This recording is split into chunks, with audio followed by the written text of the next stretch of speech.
நம்ம இன்னைக்கு புளி மிட்டாய் செய்ய போறோம். அதுக்கு நம்ம புளி மரத்துக்கிட்ட தான் இருக்கோம். நல்லா கருப்பு புளினா நல்லா டேஸ்டா இருக்கும். நம்மகிட்ட கருப்பு புளி இல்லாதனால நம்ம இந்த சாதாரண காஞ்ச புளியை தான் யூஸ் பண்ணணும். இதுக்கு ரெண்டே பொருள் தான் தேவை, ஈஸியானது.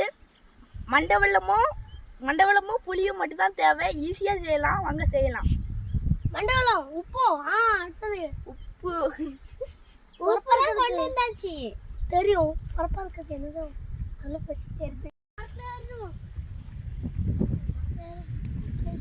இது ரைட்டு.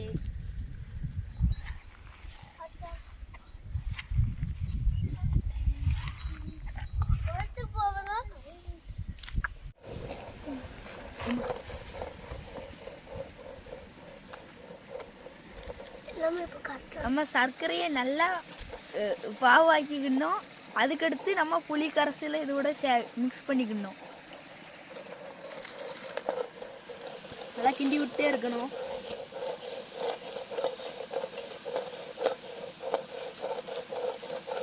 கீழே பிடிக்காம நம்ம புளியெல்லாம் நல்லா கரைச்சி லைட்டா தண்ணி ஊற்றி இப்போ இதே மாதிரி நல்லா மாவாக்கிக்கணும். அவன் ஆட்டிக்கிட்டு இருக்க சக்கரை பல்லு வைக்கணும்.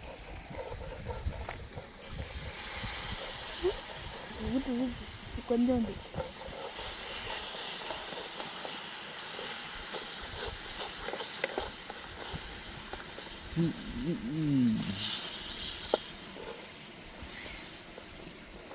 டேஸ்ட்டுக்காண்டி நம்ம உப்பையும் வத்தப்பொடியும்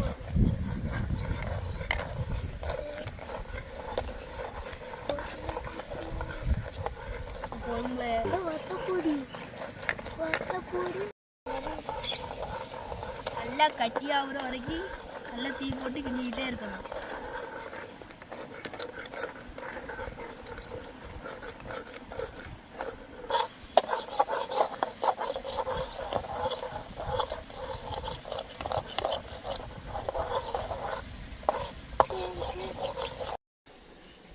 இதான் நிறையா இருக்கு. அந்த ஒன்று மட்டும் போகணும். அதில் பாத்திரத்தில் இடம் இல்லை, ஆனால் அந்த கேப்பில் நிறைய கேப் இருக்கு. எனக்கு ஐடியா அதனால் அது காயுதுண்ணா. இல்லை சரி இல்லைல்ல, என்ன அப்படியே ஆரம்பிச்சிட்டு அப்படியே ஊற்றுக்கிட்டு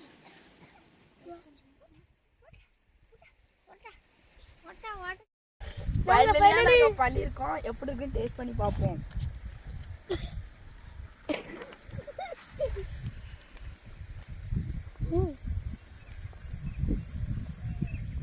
சூப்பரா இருக்கு. வேணுமா? என்னங்க நான் கிட்டுங்க. சூப்பரா இருக்கு. உண்மைக்கு நல்லா இருக்கு. நீங்களே ட்ரை பண்ணி பாருங்க. தூர போய் வீடியோக்கு மறக்காம லைக் சப்ஸ்கிரைப் பண்ணிருங்க. என்னங்க நான் வலிச்சு எடுத்துக்கிறேன். இந்த ஒரு குச்சி சூப்பர். வீடியோ முடிஞ்ச பிறகு சொல்லுதான். உப்பு வரப்பு எல்லாம் ரைட்டா இருக்கு. எல்லாம் கலந்து ஒரு புதுசா ஒரு டேஸ்டா இருக்கு. இன்னைக்கு தான் பண்ணிருக்கேன். அதுக்குள்ளே புதுசா இருக்கு. வித்தியாசமா இருக்குல்ல?